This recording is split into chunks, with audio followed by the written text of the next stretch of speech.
Големи партиски собири, средби со граѓани во градовите и селата и пораки таргетирани до одредени целни групи.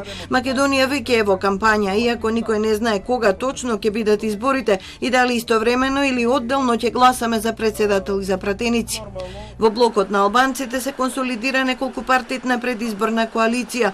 За неколку месеци ново формираното демократско движење, БЕСА и Алтернатива одлучија соработката да ја издигнат во заеднички предизборен настап. Најавуваат заеднички кандидати, единствена програма и цврста намера да ја урнат доминацијата на ДУИ. Се нарекуваат Европски сојуз за промени, покажувајќи дека бескомпромисно се за евроинтеграции. Уште пред неколку месеци со дебати и изјави и ДУИ афирмираше фронт за Европа, но викендов подсети на еден поинаков фронт во кој воено учествуваше 2001-та. Спомен плочата и музеот во Сопот им оддаваат чест на загинатите во 44-та, но и на борците во УЧК кои действувале на една поголема територија, што ги опфаќа и Приштина, и Тирана, и Скопје.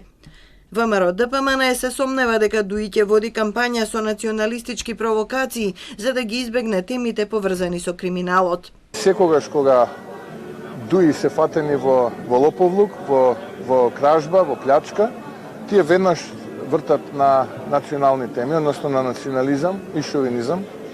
ДУИ е веќе во кампања и периодот што следи вакви провокации ќе има.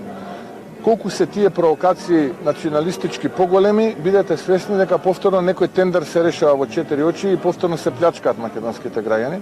ДУИ смета дека ВМРО-ДПМН се обидува да поттикне меѓуетничка омраза од политички причини.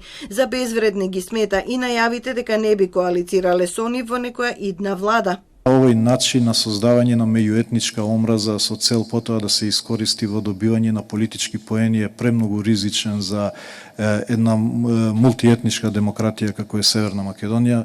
На ВМРО можам само да им кажам дека додека е ДУИ и додека е Али Ахмети на албанците нема да им фали ни влакно, така да сите тие закани се безвредни. Османи го осуди национализмот, но не ги видел и слушнал националистичките пораки што ги упатија навивачите на Шкупи на синоќешниот надпревар со Вардар. Ќе го исполниме историскиот аманет Скопје да биде срцето на Албанија, испишаа на една од паролите.